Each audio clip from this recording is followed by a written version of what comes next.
मुझे तेलंगाना आकर बहुत खुशी होती है। నాకు తెలంగాణ వస్తే ఎంతో సంతోషంగా ఉందని చెప్పి నేను మనవి చేస్తున్నాను. क्योंकि मेरा तेलंगाना से जो रिश्ता है वो राजनीतिक रिश्ता नहीं है। నాకు తెలంగాణతో ఉన్న సంబంధం రాజకీయ సంబంధం కాదు అని చెప్పి నేను మనవి చేస్తున్నాను. मोहब्बत का और पारिवारिक रिश्ता है। ప్రేమ ఒక కుటుంబంతో ఉన్న అనుబంధం మీ అందరితో నాకు ఉందని చెప్పి మనవి చేస్తున్నాను. और ये रिश्ता मेरे से पहले आपका रिश्ता राजीव जी के साथ था, इंदिरा जी के साथ था और नेहरू जी के साथ था। ఈ బంధం ఈ అనుబంధం నాకంటే ముందు నెహ్రూ గారితో ఇందిరమ్మతో రాజీవ్ గాంధీ గారితో ఈ బంధం అనుబంధం అని చెప్పి నేను మనవి చేస్తున్నాను. मुझे याद है जब कांग्रेस पार्टी ने तेलंगाना की जनता के साथ तेलंगाना का वायदा किया था। నాకు గుర్తున్నది తెలంగాణ ప్రజలకి తెలంగాణ రాష్ట్రం ఇచ్చిన హామీ కాంగ్రెస్ పార్టీ మీకు ఇచ్చిన విషయం కూడా నాకు గుర్తున్నది. 2004 में कांग्रेस पार्टी ने तेलंगाना के लोगों से कहा था कि हम तेलंगाना बनाने के बारे में सोच रहे हैं। 2004లో తెలంగాణ ఏర్పాటు చేసే ఆలోచన చేస్తుందని చెప్పి కాంగ్రెస్ పార్టీ ప్రకటన చేసింది. और फिर सोनिया गांधी जी ने तेलंगाना का निर्णय लिया। ఆ తర్వాత గౌరవనీయులు సోనియా గాంధీ గారు తెలంగాణ రాష్ట్రం ఏర్పాటు చేయాలని నిర్ణయం తీసుకున్నారు. मैंने आपसे कहा कि रिश्ता राजनीतिक नहीं है, रिश्ता मोहब्बत का है, पारिवारिक है। నేను ముందు చెప్పినట్టుగా మీతో ఉన్న సంబంధం రాజకీయ సంబంధం కాదు, ప్రేమ ఆప్యాయత అభిమానం ఈ సంబంధం ఈ అనుబంధం అని చెప్పి నేను మనవి చేస్తున్నాను. जब सोनिया जी ने तेलंगाना की बात की थी उन्हें मालूम था कि कांग्रेस पार्टी को राजनीतिक नुकसान हो सकता है। సోనియా గాంధీ గారు తెలంగాణ గురించి మాట్లాడినప్పుడు రాజకీయంగా కాంగ్రెస్ పార్టీకి నష్టం జరగొచ్చు అనే ఆలోచన వారి మనసులో ఉండే. मगर तब भी उन्होंने तेलंगाना की गरीब जनता के लिए, किसानों के लिए, मजदूरों के लिए यह निर्णय लिया। రాజకీయ నష్టం జరిగినా సోనియా గాంధీ గారు తెలంగాణలో పేదవారికి రైతులకి లేబర్ కోసం ఈ తెలంగాణ రాష్ట్రం ఏర్పాటు చేసిందని చెప్పి నేను మనవి చేస్తున్నాను. मगर सच्चाई है कि 10 साल बाद जो सोनिया जी का सपना था, आपका सपना था, उस सपने को आपके चीफ मिनिस्टर ने पूरा नहीं होने दिया।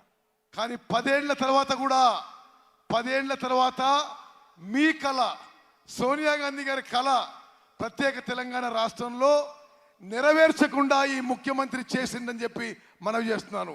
और आज चुनाव से पहले लड़ाई दोराला तेलंगाना और प्रजाला तेलंगाना के बीच में है। ఈ రోజు దొరల తెలంగాణ ప్రజల తెలంగాణ మధ్య ఈ ఎలక్షన్ యుద్ధం అని చెప్పి నేను మనవి చేస్తున్నాను.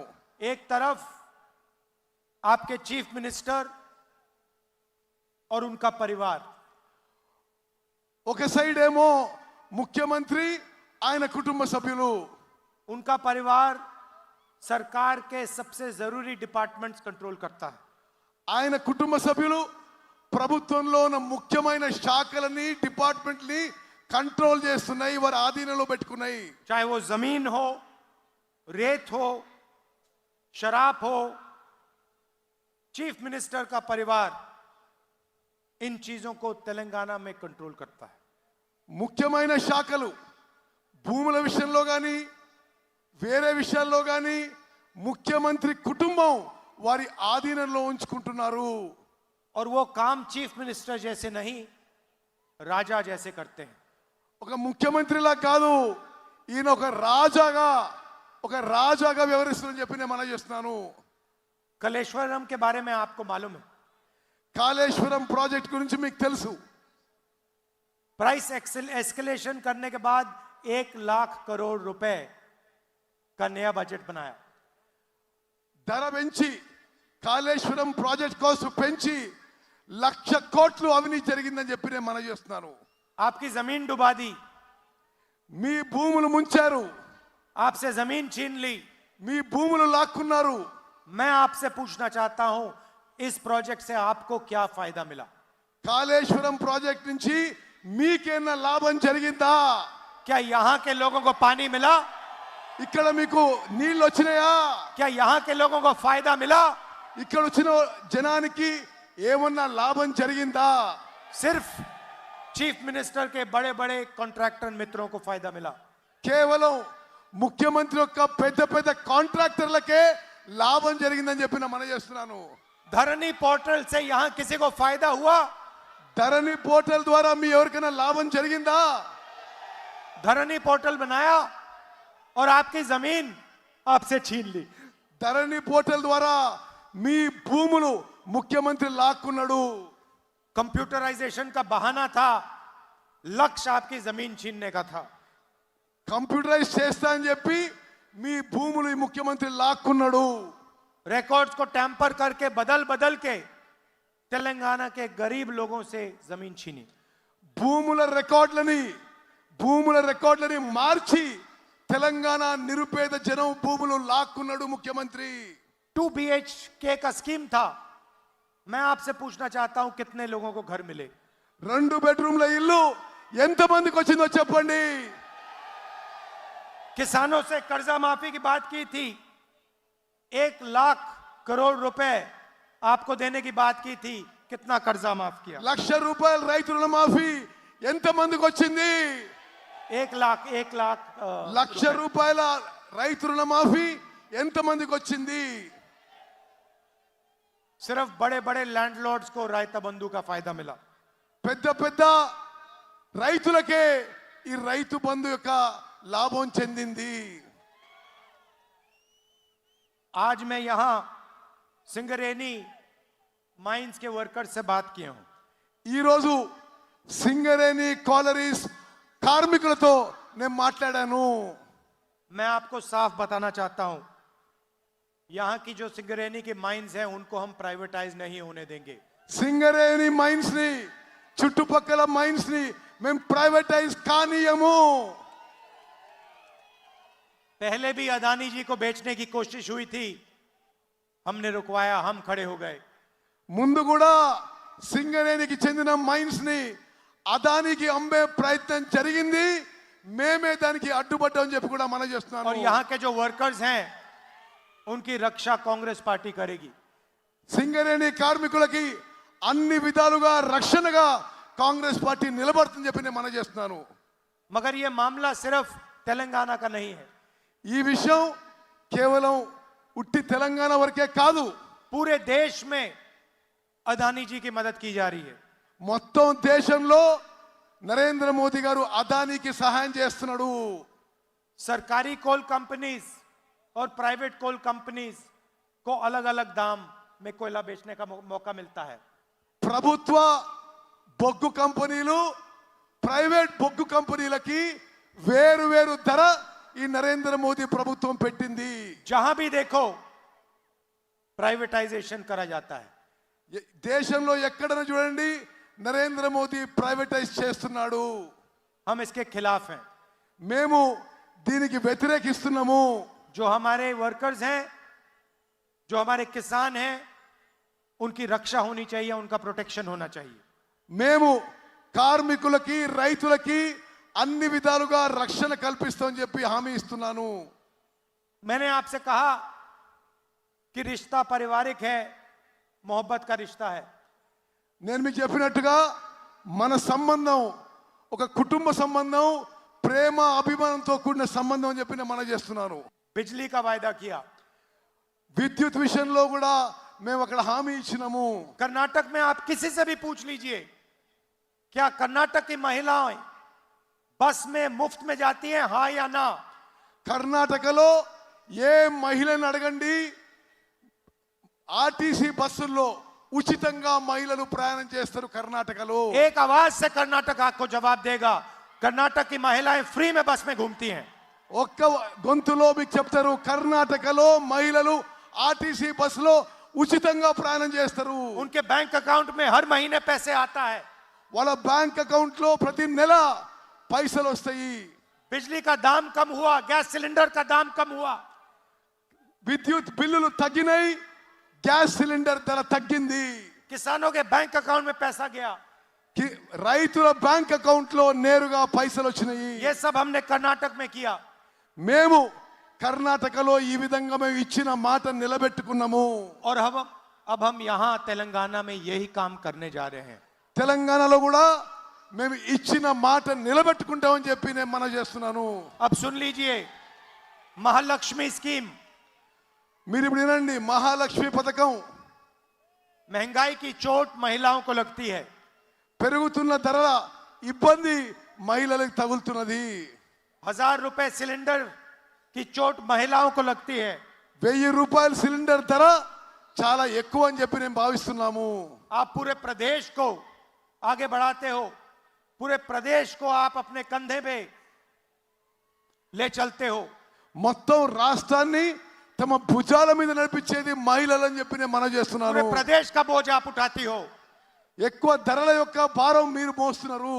इसीलिए हर महीने तेलंगाना की महिलाओं के बैंक अकाउंट में कांग्रेस पार्टी 2500 रुपए डालेगी। అందుకోసమే మహిళల బ్యాంక్ అకౌంట్ లో ప్రతి నెల 2000 రూపాయలు కాంగ్రెస్ ప్రభుత్వం చేయబోతున్నది. गैस सिलेंडर 500 रुपए का कर देंगे। గ్యాస్ సిలిండర్ ధర తగ్గించి 500 రూపాయలకి ఇవ్వబోతున్నాము. और तेलंगाना की महिलाएं कोने कोने में बस में फ्री के ले जाएंगी। తెలంగాణలో రాష్ట్ర వ్యాప్తంగా మహిళలకి ఆర్టీసీ బస్సుల్లో ప్రయాణం ఉచితంగా ఫ్రీగా జరగబోతుంది. రైతు भरोसा स्कीम 15,000 रुपए पर एकड़ किसानों को, 12,000 रुपए पर एकड़ मजदूरों को। రైతు భరోసా పథకం కింద ప్రతి రైతుకి ప్రతి ఎకరాకి సంవత్సరానికి 15,000 రూపాయలు ఇవ్వబోతున్నాము. భూమి లేని రైతు కూలీలకి సంవత్సరానికి 12,000 రూపాయలు ఇవ్వబోతున్నాము. इंदिरम्मा इंड्लू 5 लाख रुपए घर के कंस्ट्रक्शन के लिए गरीबों को। ఇందిరమ్మ ఇండ్ల పథకం కింద ఇండ్ల నిర్మాణానికి 5 లక్షల రూపాయలు మంజూరు చేయబోతున్నాము. गृह ज्योति 200 यूनिट बिजली मुफ्त में। గృహ జ్యోతి అనే పథకం కింద మీ అందరికీ 200 విద్యుత్ యూనిట్లు ఉచితంగా ఇవ్వబోతున్నాము. और युवा विकासम 5 लाख रुपए असिस्टेंस युवाओं को कॉलेज के लिए, कोचिंग के लिए। యువ వికాసం కింద ప్రతి యువకునికి యువతికి 5 లక్షల రూపాయలు ఆర్థిక సాయం చేయబోతున్నాము. और चेवता 4,000 रुपए महीने के सीनियर सिटीजन्स को। చేయూత కింద పెన్షన్ పెంచి 4,000 రూపాయలు ఇవ్వబోతుందని చెప్పి నేను మనం చేస్తున్నాను. ये हमारी गारंटी है। ఇది నేను ఇస్తున్న గ్యారంటీలు మీకని చెప్పి నేను మనం చేస్తున్నాను. चुनाव के बाद पहली कैबिनेट मीटिंग में ये हमारी गारंटी को हम कानून बना देंगे। ఎన్నికల తర్వాత మొదటి కాంగ్రెస్ పార్టీ క్యాబినెట్ మీటింగ్ లో ఈ గ్యారంటీలన్నీ అమలు చేయబోతున్నాము. मैं आपको बता रहा हूं, 2 दिन नहीं लगेंगे, पहले दिन हो जाएगा। నేను మీకు మాటిస్తున్నా, ఇచ్చిన గ్యారంటీలు మొదటి రోజే చేయబోతున్నాము. कर्नाटक में भी हमने कहा था, वहां पे विपक्ष ने कहा यह काम किया नहीं जा सकता, 1 दिन के अंदर हमने कर दिया। కర్ణాటకలో నేను చెప్పిన అక్కడ ప్రతిపక్షాలు మీరు చేయలేరన్నారు, మేము ఒకే ఒక రోజులో కర్ణాటకలో కూడా అమలు చేసినాము. आपके चीफ मिनिस्टर कहते हैं इन स्कीम्स के लिए पैसा नहीं है। మీ ముఖ్యమంత్రి కేసీఆర్ ఈ స్కీమ్లకి పైసలు లేవు అంటాడు. केसीआर जी, आपकी सरकार नहीं होगी, जनता की सरकार होगी। కేసీఆర్ గారు ఇక మీ ప్రభుత్వం ఉండదు, ప్రజల ప్రభుత్వం ఉందని చెప్పి నేను మనం చేస్తున్నా. जो आपके जेब में आज जा रहा है वो निकाल कर हम जनता को देने वाले हैं। ఈ రోజు మీరైతే జేబులు నింపుకుంటారో కేసీఆర్ గారు ఆ పైసలు ప్రజల్లోకి పోతాయని చెప్పి నేను మనవి చేస్తున్నాను. एक दिन में काम शुरू हो जाएगा. గవర్నమెంట్ వచ్చిన మొదటి రోజులోనే పని మొదలవుతుంది. आपसे मैं दो और चीजें कहना चाहता हूं. ఇంకో రెండు విషయాలు మీకు మనవి చేస్తాను. पहली बात, बीआरएस, बीजेपी और एमआईएम एक दूसरे की मदद करते हैं. బీఆర్ఎస్, బీజేపీ, ఎంఐఎం మూడు కూడా కలిసి ఉన్నాయని చెప్పి నేను మనవి చేస్తున్నాను. बीजेपी को वोट देना, एमआईएम को वोट देना, इसका मतलब है कि बीआरएस को मदद करना. మీరు బీజేపీకి ఎంఐఎంకి ఓటేసినా అది బీఆర్ఎస్ ఓటేసినట్లే అని చెప్పి నేను మనవి చేస్తున్నాను. आप देखिए, मेरे ऊपर 24 केस हैं. నా మీద 26 కేసులు ఉన్నాయి. मेरी लोकसभा की मेंबरशिप रद्द कर दी. నా పార్లమెంట్ సభ్యత్వం రద్దు చేయబడింది. मेरा घर छीन लिया. నా ఇంటిని, ప్రభుత్వ ఇంటిని గవర్నమెంట్ వాపస్ తీసుకున్నది. क्यों? क्योंकि मैं बीजेपी के सामने खड़ा रहता हूं. ఎందుకంటే బీజేపీ మీద ఎదురడ్డి పోరాడుతున్నాను. अब देखिए, आपके चीफ मिनिस्टर पे ना सीबीआई की इंक्वायरी, ना ईडी की इंक्वायरी, ना इनकम टैक्स डिपार्टमेंट की इंक्वायरी. ఇప్పుడు మీ ముఖ్యమంత్రి మీద సిబిఐ కేసు ఉండదు, ఎంక్వైరీ ఉండదు, ఈడీ కేసు ఎంక్వైరీ ఉండదు, ఇన్కమ్ ట్యాక్స్ ఉండదు, ఏమీ ఉండదు కేసీఆర్ మీద. यहां पे आपसे लाखों करोड़ रुपए लिया गया है. మీ దగ్గర నుంచి లక్షల కోట్ల రూపాయలు దోచుకున్నారు. कलेश्वरम इरिगेशन प्रोजेक्ट में आपके जेब में से पैसा निकाला गया. కాళేశ్వరం ప్రాజెక్టులో మీ జేబుల నుంచి పైసలు కేసీఆర్ దొంగలించిండు. कोई सीबीआई इंक्वायरी नहीं, कोई ईडी इंक्वायरी नहीं. ఏ సిబిఐ ఎంక్వైరీ ఉండదు, ఏ ఈడీ ఎంక్వైరీ ఉండదని చెప్పి మనం చేస్తున్నారు. और लोकसभा में बीआरएस बीजेपी की पूरी मदद करते हैं. లోక్సభలో, పార్లమెంట్ లో బీఆర్ఎస్ పార్టీ బీజేపీకి మద్దతుగా నిలబడుతుంది. चाहे वो जीएसटी हो या किसान बिल हो. జిఎస్టీ మీద కానీ, రైతుల బిల్లు మీద కానీ బీఆర్ఎస్ పార్టీ బీజేపీకి మద్దతుగా నిలబడ్డది. यहां पे बीआरएस को हराना है, दिल्ली में बीजेपी को हराना है. ఇక్కడ బీఆర్ఎస్ ని ఓడగొట్టాలి, ఢిల్లీలో బీజేపీని ఓడగొట్టాలి. यहां पे अपना वोट जाया मत कीजिए. बीजेपी को, एमआईएम को वोट नहीं देना है, कांग्रेस पार्टी को देना है. ఇక్కడ మీ ఓటు బీజేపీకి, ఎంఐఎంకి, బీఆర్ఎస్ కి ఓటు వేయొద్దు, కాంగ్రెస్ పార్టీకి ఓటు వేయవలసిందిగా విజ్ఞప్తి చేస్తున్నా. और यहां पे कांग्रेस पार्टी की आंधी आने वाली है. ఇక్కడ కాంగ్రెస్ పార్టీ తుఫాన్ రాబోతుంది, కాంగ్రెస్ పార్టీ వేవ్ రాబోతుంది. और कांग्रेस पार्टी के जो हमारे कार्यकर्ता हैं, वर्कर हैं, आपको इन लोगों ने 10 साल तंग किया. కాంగ్రెస్ కార్యకర్తలారా, 10 ఏళ్ల పాటు వీళ్ళు మిమ్మల్ని ఇబ్బంది పెట్టిండ్రు. आपको दबाया, मारा, कुचला, पीटा. మిమ్మల్ని ఒత్తిడి చేసే ప్రయత్నం చేసిండ్రు, కొట్టిండ్రు, మిమ్మల్ని అనేక రకాలుగా ఇబ్బంది పెట్టిండ్రు. आप हमारे शेर हो. మీరు మా పులులు అని చెప్పి నేను మనం చేస్తున్నా. और आप भूलो मत कि आपकी सरकार आने वाली है. ఏం భయపడద్దు, మీ ప్రభుత్వం రాబోతున్నది.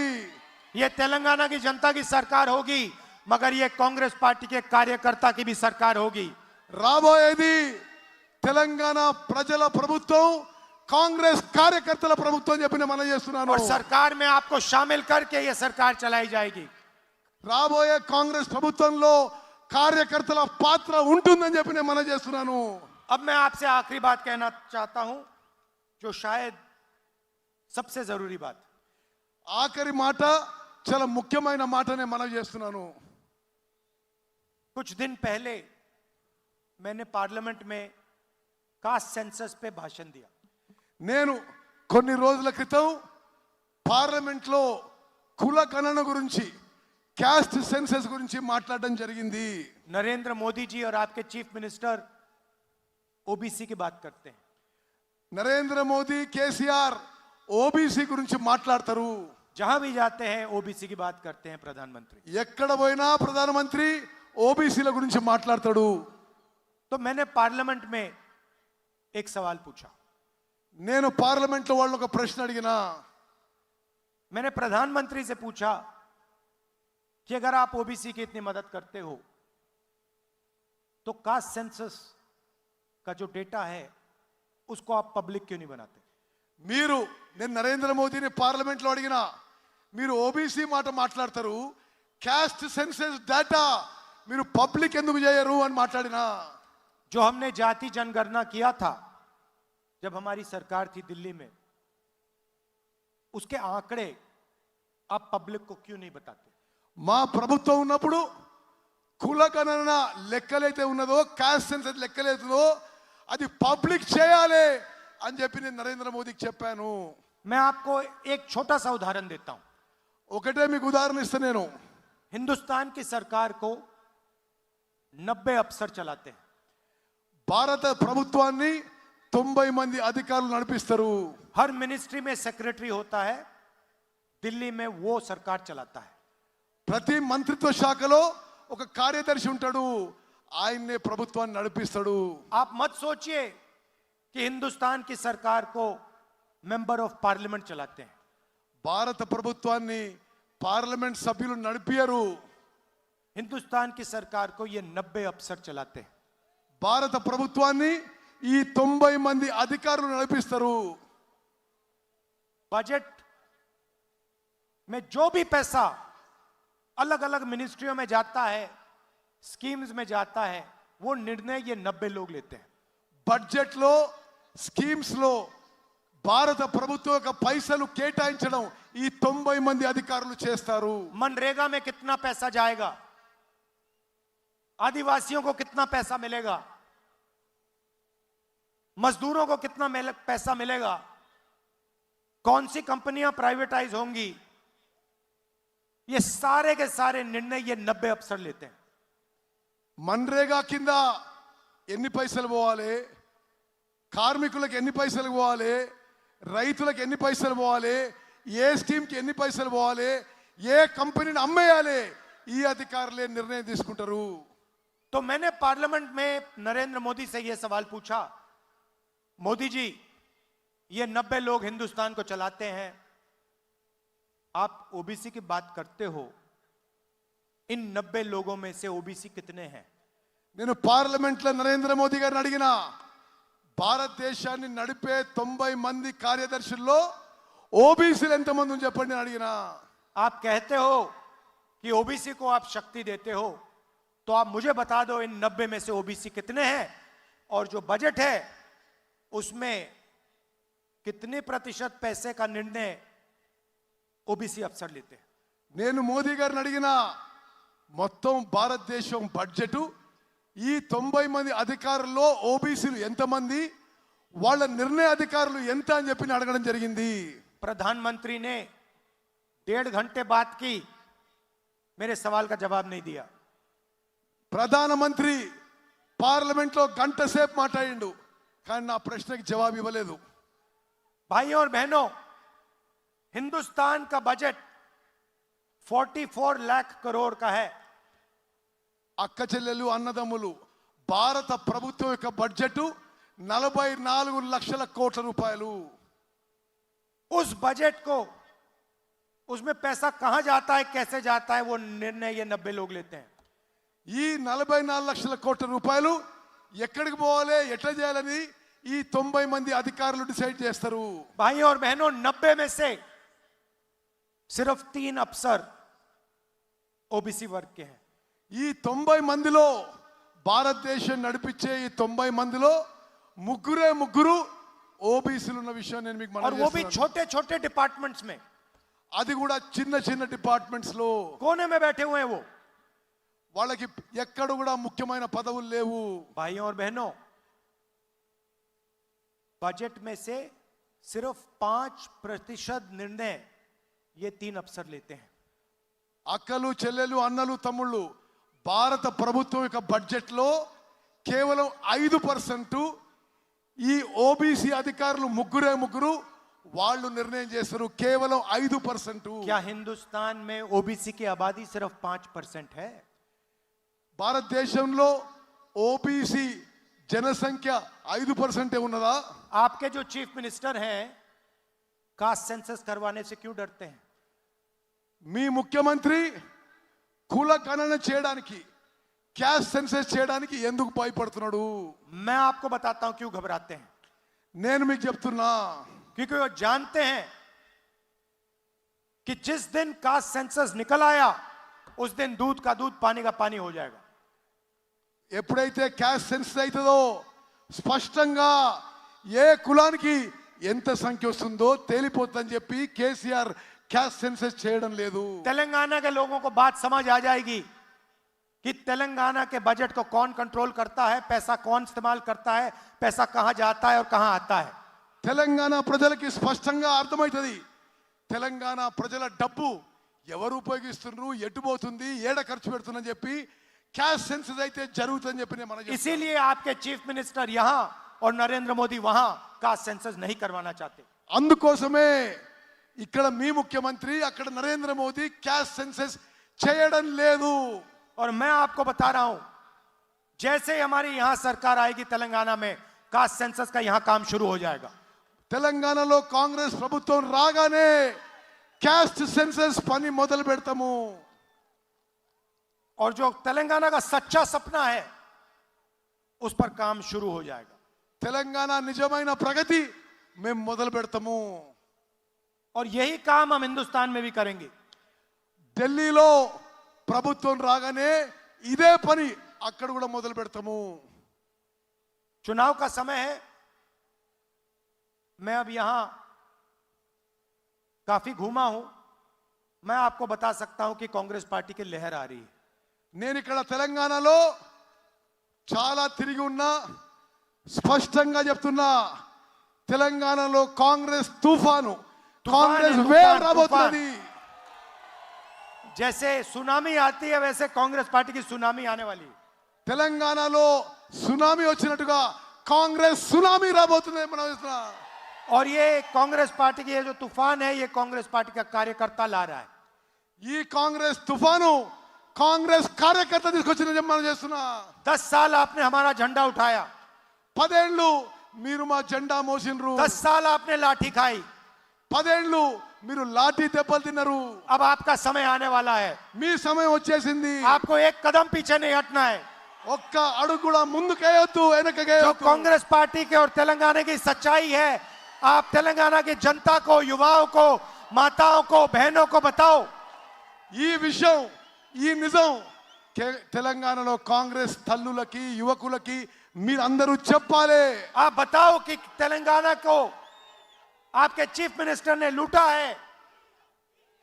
మీరు తెలంగాణలో ముఖ్యమంత్రి తెలంగాణ ప్రజానికి లూటీ చేసిందని చెప్పి చెప్పాలి। और आप बताओ कि कांग्रेस पार्टी जो तेलंगाना का सपना था उसे पूरा करना चाहती है और पूरा करेगी। తెలంగాణలో మీ స్వప్నం కాంగ్రెస్ పార్టీ పూర్తి చేస్తుంది, మీ కల పూర్తి చేస్తుందని చెప్పి మనం చేస్తున్నాను। आप सब यहाँ आए, शाम का समय है, दूर दूर से आए हैं, इसके लिए दिल से आपको बहुत बहुत धन्यवाद। ఈ సాయంత్రం కాలం మీరు దూరం నుంచి వచ్చారు, మీ అందరికీ నా ధన్యవాదాలు, శుభాకాంక్షలు, అభినందనలు। और भूलिए मत, ये तीनों पार्टियां जो हैं बीजेपी, बीआरएस और एमआईएम, ये एक साथ मिलकर लड़ती हैं। మర్చిపోవద్దు, బీజేపీ, బీఆర్ఎస్, ఎంఐఎం కలిసి ఉన్న మాట మర్చిపోవద్దు। ये एक दूसरे की मदद करते हैं। ఒకరికొకరు సాయం చేసుకుంటారు। हमारी विचारधारा की लड़ाई है। మా ఆలోచన విధానం సెక్యులరిజం, దానికోసం కొట్లాడుతున్నాము। तेलंगाना के सपने की लड़ाई है, తెలంగాణ కళ నెరవేర్చడమే మా ఉద్దేశం। इसको हम पूरा करके ही छोड़ेंगे। धन्यवाद। जय हिंद। జై హింద్। రాహుల్ గాంధీ గారి నాయకత్వం।